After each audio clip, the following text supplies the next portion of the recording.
Hey everybody, welcome to Cast a Vision for Coaching Part 2. How's everybody doing? I'm Allison Petersen. I'm so glad you're here, and I am so excited to get going on tonight's topic, casting a vision for coaching, and then specifically casting a vision in every conversation. So if you would, please definitely introduce yourself in the comments, say hi, and let us know where you're tuning in from and about your new role. Definitely tell us your new role. And if you are catching this on replay because you couldn't be here live tonight, no problem, but drop us a hashtag replay because we'll be able to see that you were here and answer any questions that you have if you leave them in the comments, even if you're watching on replay, which is so great. So, I'm Allison Petersen, and tonight we are doing Cast a Vision for Coaching. And this is the little tiny book that we're reading by Andy Stanley about making vision stick. And we met last week to talk about it, and tonight we're going to pick back up with part of it. And I'm just so glad that you're here. So, hey, Casey's here. She is actually going to jump on with me tonight. Super excited to have Casey join me. Hi, Dee. Nice to see you. Odena, hope that's how you pronounce it. New district, 9 schools and 4 math coaches. This is so exciting. Welcome, welcome. I am so glad that you are here tonight to join me. So for those of you who are new to the group, I want to just take a second to introduce myself because I am the founder of the New to Coaching group, and this group is growing, exploding. Over the past few months, we have actually added over 1,000 new members. And that is really exciting because what it tells us is that so many teachers are transitioning from classroom to coaching. And that's why I started this group. Over 2 years ago, I just had a heart for reaching out to new coaches. I was a new coach myself in that I was moving from one school where I was leading a coaching program to a new school. And I felt like a new coach all over again, even though I had been coaching for 6 years. And now this year, this is my 8th year out of the classroom as a coach, and I'm starting at a new school again. And I feel like a new coach all over again. So this idea of new coach is really something that I've always connected with. And I wanted to start and create a space where we could collaborate, encourage each other, and really just help new coaches get off the ground because so many new coaches right now are being hired and taken right out of their teaching positions and moved right into these coaching roles. And very rarely are they given any training before they are thrown into the deep end of coaching.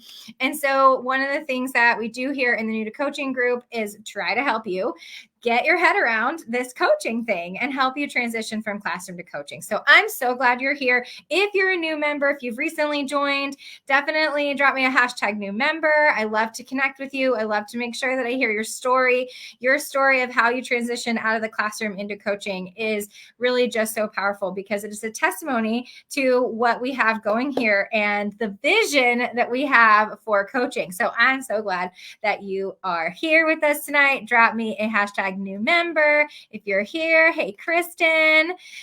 And now is this Bogota, Colombia? I'm wondering, is that Glenda?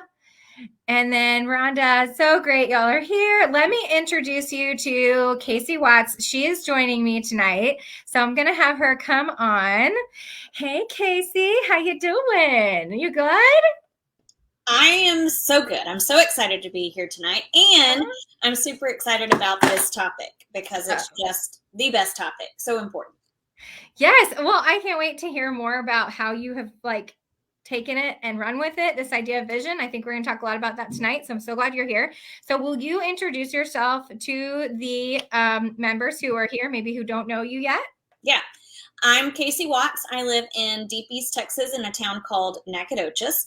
And this is my second year in a new district. Last year I was in a new district as an instructional coach for the first time for that district. And I work with the primary and elementary school as the instructional coach. And so this is my second year going into it. And I am still casting a vision for coaching. Yes. I know it's something that's ongoing, as we'll talk about tonight, right? Absolutely. So that is so exciting. So what we're going to do to get started is kind of recap some of the things that I talked about last week. So we'll do that. But before we kind of get into that, Casey, I feel like we should do some real talk. I think that a lot of the coaches out there are doing their transition from classroom to coaching. So if you're out there and you're in the comments, definitely let us know, what week are you on with students in the building? Okay, so drop us that so that we know, are you on your first week, your second week, your third week? Are you getting in there? And what are you feeling right now? We need some real talk because we know how hard this transition is. Not only do Casey and I know, but we have heard from so many members of the group and of the Breakthrough Circle, which is the group coaching program that Casey is a part of and that I lead. And we have just heard the stress that our coaches are under as they're transitioning. And so we think we should probably have some real talk, don't you, Casey? Oh, I completely agree. All right. Well, you told me today that you were feeling a little bit. So give me your real talk. Where were you this week with how it's going? So here's my real vulnerable talk for this week. I felt, and we're in day 2 of this week, so, hopefully the week gets better emotionally. But the last 2 days, today and yesterday, I felt alone and just lonely in my position because, number one, I'm the only instructional coach on the primary and elementary campus. I'm in between admin and teachers, so there's not really a place to fit in there. And yet I'm still working to make change happen in the school. And the last couple of days has just felt daunting. Like, I don't know that I can make the progress that I want to make in the short amount of time that we have. Or I don't know that what I've done so far is actually making change happen. And that can be an overwhelming feeling and can sometimes make you feel a little bit helpless. So that's where I was the last 2 days. But thankfully, I have so many other instructional coaching members alongside me, like you and the people in Breakthrough Circle and the New to Coaching group, that I know they're feeling the same way, or they have felt that. And the hard part is, I know it's not the last time I'm going to feel this. So, Right. yeah. And a brand new coach who's just coming out of teaching and into this is definitely going to feel some of this, but you are still a returning coach and you're still feeling some of that. And I was thinking to myself too, like, this is my 8th year out of the classroom as a coach, but this week, and it's only been 2 days of this week, has been a struggle. I have found myself subbing full-time in an elementary classroom, and from the very beginning of the school day to the 3:30 kids are gone bell, and I have found myself feeling overwhelmed. And so I know that so many coaches out there are feeling this because I've heard from them and they've said, well, I wish I could do some coaching, but I'm having to sub because of this or that. And so I know that those emotions are out there and that they are real. And so as you're thinking about how you're going to get going with coaching, we want to start off by letting you know you are not alone. These emotions are totally real and normal, but it is kind of the hard part is, how do I get through it? How do I get to the next thing? Because like Casey said, you just don't feel like you're going to be able to make the change that you want to make happen. And that is difficult. But Amy's excited. Hey, Amy, modeling a lesson tomorrow for a teacher that has asked to do some coaching. That is awesome. I can't wait to tell y'all about a win that I had about this type of thing too later. Students don't start till next week, and I'm struggling to get experienced teachers to collaborate with me so far. So one of the things that happens with students before students show up is teachers are so focused on setting up their rooms and getting ready that it is really, really hard to get them thinking about anything instructionally yet. And so you feel like you just can't get going. You can't get started, and you're waiting anxiously to get started because you have come out of the classroom to come do this work and you're waiting to do it. So first week with students, coaches are visiting schools for the first 2 weeks and offering to help. It's been a wonderful way to show teachers that we're here to support them. So good. I know that so many of you are just getting started, but I want us to really kind of realize that even if we're having these moments of feeling overwhelmed and these moments of feeling a little lost and moments of feeling a little lonely, that we can come together as a group and connect and hear that, hey, I'm not alone in this. This is normal. And I can keep moving forward because we have a really, really, really big vision here in the New to Coaching group. And that's for you to become a make change happen coach. And that means that you know that you can keep pushing through in the hard times to look for the change that you are making progress with. And so we have a little saying. Casey, what's our little saying? If change is the goal, progress is the win. That's right. So if change is the goal, if you're going to become a make change happen coach, then we have to keep track of the progress, the small wins along the way that are going to help you realize that even though you're not making big change happen yet, you are making change happen. So really want to encourage you in that. And I really hope that tonight, Casey and I sharing with you some practical ways that we can use vision casting as a tool to make progress is going to help you get started. So that's what we're going to get to. So Casey's going to come back and join us in just a couple of minutes. She'll be in the comments, and I'm going to get us recapped on what we did last week. All right. So I'm so glad all of you are here. And if you are feeling some of those emotions, that you are feeling like it might be hard, feel free to drop that in, but also feel free to drop us your wins, because one of the biggest things we love to do here is #progress is the win, celebrate the wins. Every Friday here in the New to Coaching group, I post a wins of the week post where I'd love for you to jump in and share in the comments what your win of the week has been, because that is how you will start to see progress, documenting and seeing your wins. And so one way that we are doing all of that is deciding what is a win. And to decide what's a win, you've got to decide what your vision is. What are you trying to achieve? What is your goal? So this little book that is written by Andy Stanley is the book we're kind of anchoring to for this discussion about cast a vision for coaching. Now, if you don't have it, don't worry. You really don't need it to participate and join what we're doing. But I wanted you to know where I was getting this from, because it really is his model. And if you don't want to buy the book, there is a free video series that you can actually, let me just put this up here for you. If you haven't registered for this little book study that we're doing, just go to newtocoaching.info/vision and register, and it'll send you the link to the video series. It'll send you the link to the workbook. There's also this direct link to the workbook. So if you haven't downloaded the workbook for what we're doing tonight, you can go here and Cast a Vision workbook, bit.ly/Cast a Vision workbook. Casey, will you pop that in the comments for us? And you can just grab it, download it, follow along with us. And that workbook at this link has part 1 and part 2 in it. So you can kind of just follow along there and catch that, follow along as we're going. So in Andy Stanley's book, what we have going on in this book is he has 5 steps for casting vision. And what we talked about last week is that vision is a little bit deeper than just an elevator speech. It's not just like, well, what do you do as a coach? And then an answer.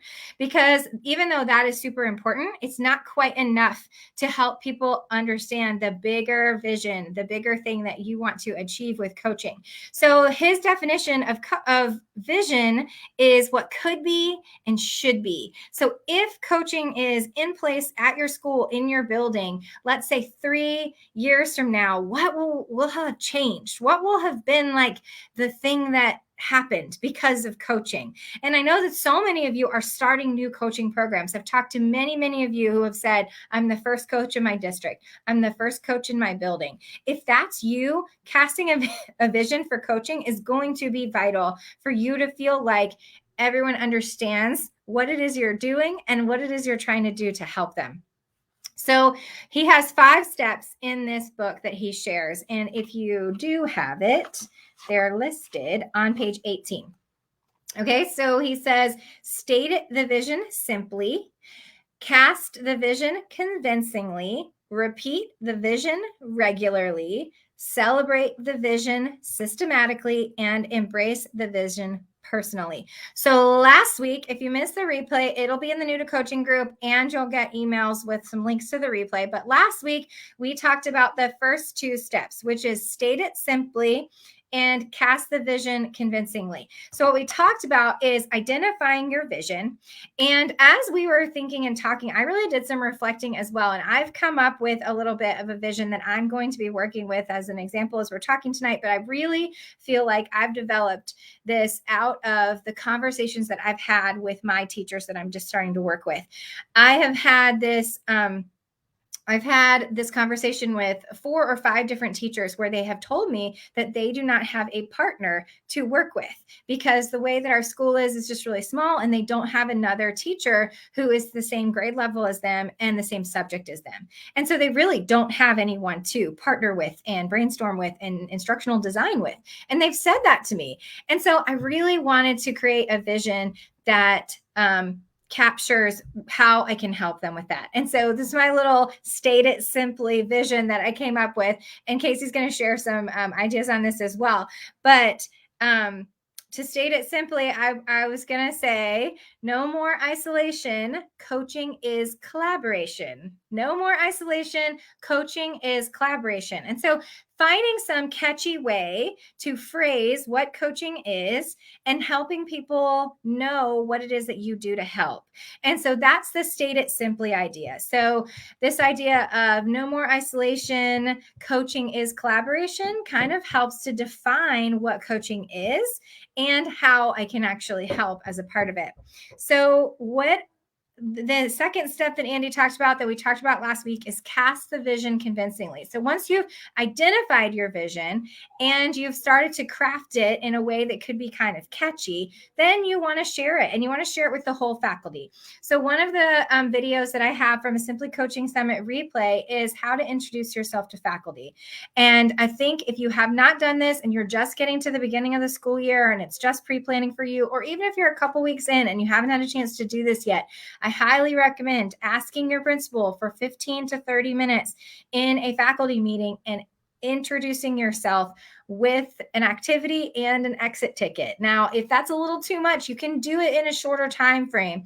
But the idea is taking this vision that you're crafting around what is coaching and what's it going to be at your school, and taking a minute to vision cast it convincingly to the whole group of your faculty. And that is a really important step in this whole thing, because you want to use it as an opportunity to introduce who you are, what you do, how you do it, when you do it, how they get in touch with you, all of those things. And we've talked about in this group a lot how you can create a coaching menu or a coaching graphic to define your role as a part of your introduction to faculty. So Casey, will you drop the link in this for the Getting Started Padlet? Because Casey and I have developed a Getting Started Padlet and saved a lot of those coaching menus that have been shared in the group. So if you're still working on your coaching menu or you want to see some examples, those are the ways that you can get that idea of your vision and start figuring out how to cast it convincingly. So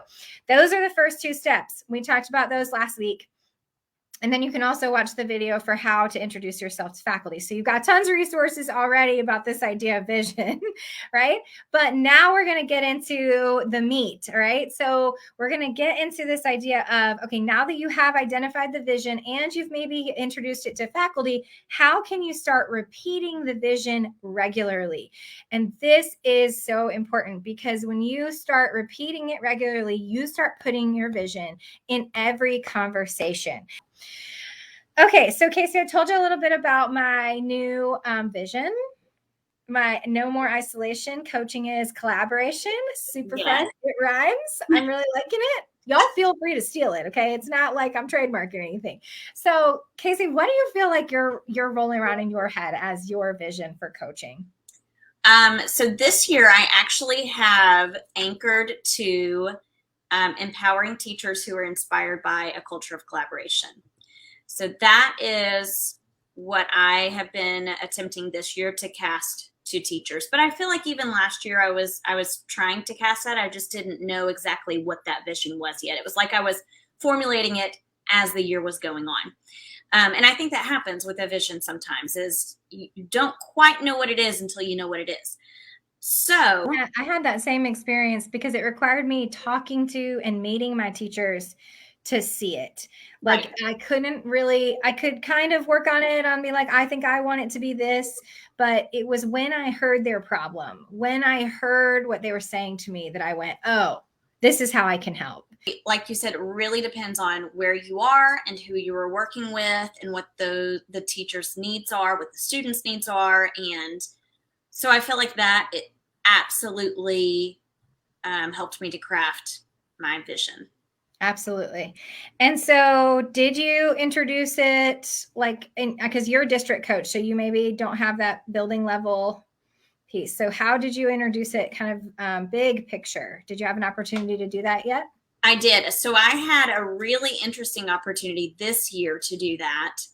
And I want to share about that. I mean, last year I had lots of opportunities to cast my vision, and I did so regularly.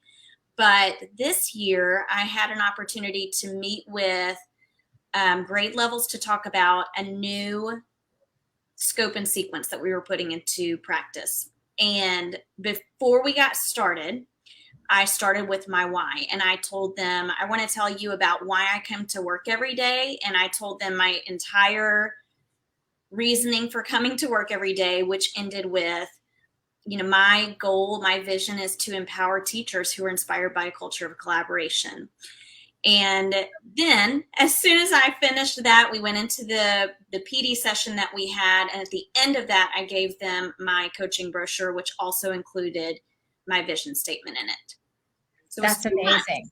Yeah, 2 times in one session that they were getting that. Oh, that's so great. And so now you're really starting to be able to repeat it with them, because didn't you just have another meeting with them? Yeah. So now I'm having regular planning meetings with teachers at one of the schools. I'm having regular team planning meetings. So today, like every Tuesday, we have planning meetings. They're not yet PLCs, but hopefully one day we'll get there. So within those, my own personal focus is, how can I inspire a culture of collaboration within this community? And so strategically, I'm finding, which we will get to, I know we'll talk about celebrating it systematically, but I'm trying to find opportunities within that to repeat and cast my vision.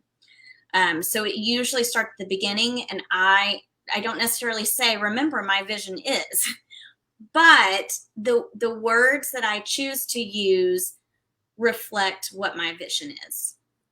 So that can vary. Yeah, absolutely. And so like you went into one of these planning meetings and you kind of just like threw it out at the beginning. Where did you put it in? Where did you slip it in? At the very beginning. And so one thing that we talk about at the beginning of each planning meeting, I did this today. Last week I didn't do this, but today I decided I was going to start each meeting with, what do you feel like we can do during this planning meeting that will empower you as teachers? Wow. And let's think about how I can support you as we work through that. So, it's just things like that where you really have to intentionally think, how am I going to craft what I say so that it's casting this vision for them. Right. I think about it as anchoring to the why at the beginning of everything. Right. So when I wrote down some we have on the workbook, it's like 5 different ways to repeat your vision regularly. Well, the first place I would say is at every meeting that you are in. If you're not leading the meeting, sometimes you can still sneak it in. But if you're leading the meeting and you own the agenda, girl, you got every chance to put that vision in there, and you want to do it at the very beginning. And all you're doing is not, like Casey said, you're not being blunt. You're not like, the vision for today is, you are just helping make sure that you're not getting to the business so fast that you jumped over the why. Yep. It's the taking a minute to pause, make sure that they remember the why, and then lead them through that before you get to the business. And the reason that I feel like you have to do it, you have to have this moment of casting vision, is because we are busy people. Like, we are going from home life to a busy day of teaching to one planning period to lunch with the kids and then carpool. And all you want to do is leave, but you have to go to another meeting. Right. And so like you have to help your teachers have a minute of re-anchoring to the why. Why are we doing this work? And why is it important? And why is it worth your time? And that's where I feel like vision shows up at the beginning of every meeting. And if you are doing something like this where you have a vision for coaching, you can put that in at the beginning of the meeting. But also, if you have a vision for some initiative that you're working on, let's say you're working on like a reading initiative, or you're a math coach and you have a math initiative, how can you anchor to the why for that initiative at the beginning of the meeting? Because that's a form of vision casting as well. You're just casting the vision for the initiative. So own those things and know that you actually have the ability to do that. And if you're feeling like, well, nobody really seems to care, well, nobody really wants to meet, how can you use the power of anchoring to the why at the beginning of meetings? So repeating your vision regularly is a very verbal piece. It's where you are finding every opportunity you can to bring the why into the conversations. So definitely the beginning of every meeting, or at a PLC meeting, those types of things. Another place that I have been able to cast a vision, repeat it regularly, is at the copier, friends. This has been the place where I have found the people, and then they have asked me the questions, and I have started in on, like, it's an easy thing for them to sit there and ask me, like, well, what is it that you do? And me say, well, I come in and I meet with you. We do coaching cycles. Like, that doesn't hit quite as well as, well, really what I want to do is I just want to be your partner and collaborator. And if there's something that we can collaborate on, I would just love to, would you like to collaborate on anything? Like, I just start in on partnership, collaboration, and how I can help them. Like you said, how can I empower them to be the best, rather than giving them the logistics of like how a coaching cycle works. That's usually not going to warm their heart necessarily, you know? So at the copier, where have you found some like casual conversations where you've been able to slip it in? At the copier is definitely a place that I've been. But also, so this week especially, and I did this last year too, but this year was a little bit more intentional. I have set aside times in the first few weeks of school where teachers get to sign up to have me come in and do a lesson with their kids. And originally, like last year, my goal was to introduce to the kids what it is that I do. And that's really what the whole lesson was about. But so many of them know me now that it was just, I said, well, I'm just going to take some time to revisit that. But here's the great thing is I get to ask kids, like, tell me about what you think it is that I do. And I actually had a student, a fifth grader, this past week. The teacher was in the classroom and they said, so you go in and tell teachers what they're doing wrong so they can fix it. Which was, at first I was like, no, I don't do that. I don't do that. But it was a great opportunity for me to voice to all of the students, but with the teacher present, saying, you know, you might think that I do that, but I actually don't do that. Coaching is all about what's next, not about what's wrong. And anyway, so every session with students after that, I've said, you know, I had a fifth grader the other day say that they think I go in and tell teachers what they're doing wrong, and it's not at all what I do. Here's what I actually do. So it's a really easy way. I'm talking to the students, but really I'm trying to cast that vision to the teachers. Yeah. So. Yeah. Finding anywhere to do it. I love that one. And so the other big piece that we talk a lot about here in the New to Coaching group is this idea of every conversation counts.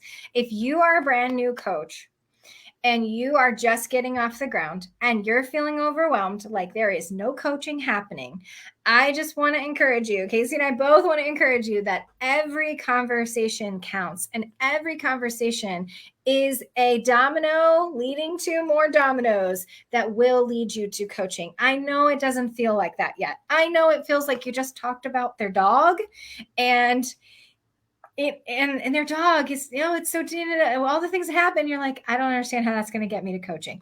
It will. But how you help turn those conversations that seem out of the blue or small talk-ish to a little bit more about coaching is by finding ways to subtly repeat your vision regularly in those conversations. So really trying to find ways to use every conversation, hallway, copier, grabbed you at the door, during carpool, during lunch, Yeah. all the things. Anytime you're having a conversation, see if you can put in there something about partnership, collaboration, and how you can help, because that really is where people start to hear, oh, I should probably reach out to her. She'll answer my question. So it really has a really powerful way of affecting how people start to see you. But the key that I was kind of getting to is you have to know what your vision is. You have to know where you're going with this coaching thing and what you're trying to achieve, because then you'll start to see it happening. And that's when we start moving into the next piece of Andy's framework, which is celebrate it systematically. Because once you've identified your vision, and you've started to vision cast it, and then you've started to repeat it regularly, you're going to start realizing that, oh my goodness, coaching is actually happening. It's happening all around me and I didn't see it before. But because you now become more aware. It's, you know, how like you start car shopping for this specific car, you never really saw it on the road before, but now you start to see it everywhere. That's what it's like when you have identified your vision and you start casting it and repeating it. Then you're going to start seeing it happening. And that's when we're going to start using Andy's idea of celebrate it systematically to help us really celebrate the wins. So